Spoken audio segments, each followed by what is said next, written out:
नमस्कार. आज सातारा जिल्हा काँग्रेस कमिटीमध्ये आमचे नवनिर्वाचित जिल्हाध्यक्ष नामदेवराव पाटील यांचा पदग्रहण सोहळा संपन्न झाला. संबंधित जिल्ह्यातून काँग्रेस कार्यकर्ते अतिशय उत्साहाने इथं आले होते आणि चांगली मार्गदर्शक आणि शुभेच्छापर भाषणं झाली. आणि विशेषतः पुण्याहून हनुमंतराव पवार आमचे महाराष्ट्र प्रदेशचे प्रवक्ते आले होते. आणि आजपासून आप्पांनी कामाला सुरुवातीने केलेलीच आहे, पण आजपासून अधिकृतपणे काँग्रेस कमिटीतून कामाला सुरुवात होणार आहे. लवकरच ब्लॉक अध्यक्षांची नियुक्ती होणार आहे. काही नियुक्त्या झालेल्या आहेत, पण आज आम्ही घोषित केल्या नाहीत. त्या 2-3 अजून राहिलेल्या आहेत, त्या करायच्या. 1-2-3 ठिकाणी खूप वाद आहेत की आम्हाला पाहिजे म्हणून ते वाद सोडवायचं चाललेलं आहे.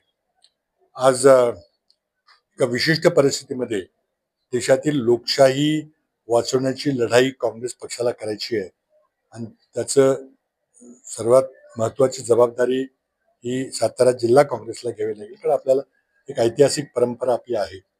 स्वातंत्र्य लढ्यापासून ते नंतर स्वातंत्र्यानंतरच्या कालखंडामध्ये लढाई आहे. ही लढाई पुन्हा व्हायची. आता लोकशाहीचा सरकारने लिलाव काढलेला आहे. प्रत्येक गोष्टीला पैशाने विकत घ्यायचं चाललेलं आहे.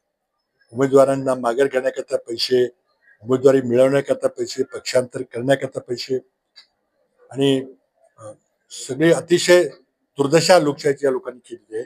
येणं केनं प्रकाराने सत्ता आपल्या हातात राहिली पाहिजे, हा प्रयत्न नरेंद्र मोदी आणि अमित शहाचा आहे.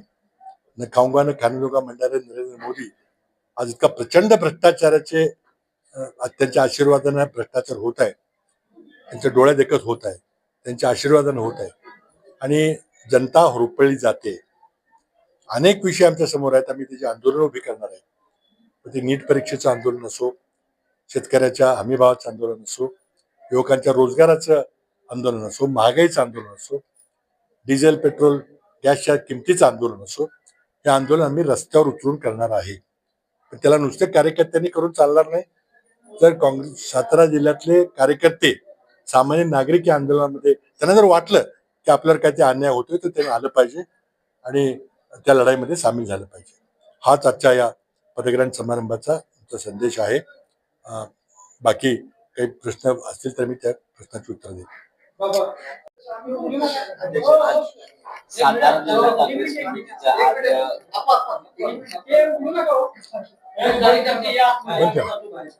बंद करा.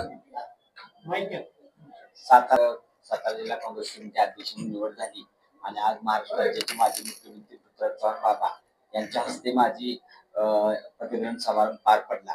या पदग्रहण समारंभासाठी अनेक काँग्रेस जिल्ह्यातील नेते कार्यकर्ते उपस्थित राहिले आणि हा पदग्रहण समारंभ पार पडला.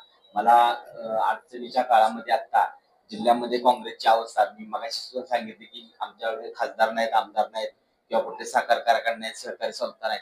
अशा परिस्थितीमध्ये काम करताना थोडस अवघड जात आहे.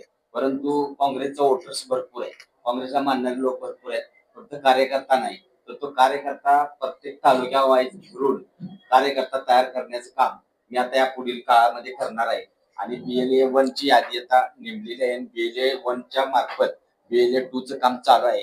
थोडस माघाडीवर काम पडलेलं आहे. आताच मला जस्ट मागच्या महिन्यात जबाबदारी मिळाल्या, त्यामुळं पण या येत्या 15 दिवसामध्ये BLA 2 चं आमचं काम पूर्ण होईल. मी काल कलेक्टर साहेबांना भेटून सांगितलेलं आहे. थोडंफार प्रमाणात झाले काम आमचं, राहिलेलं काम पूर्ण होईल लवकरच.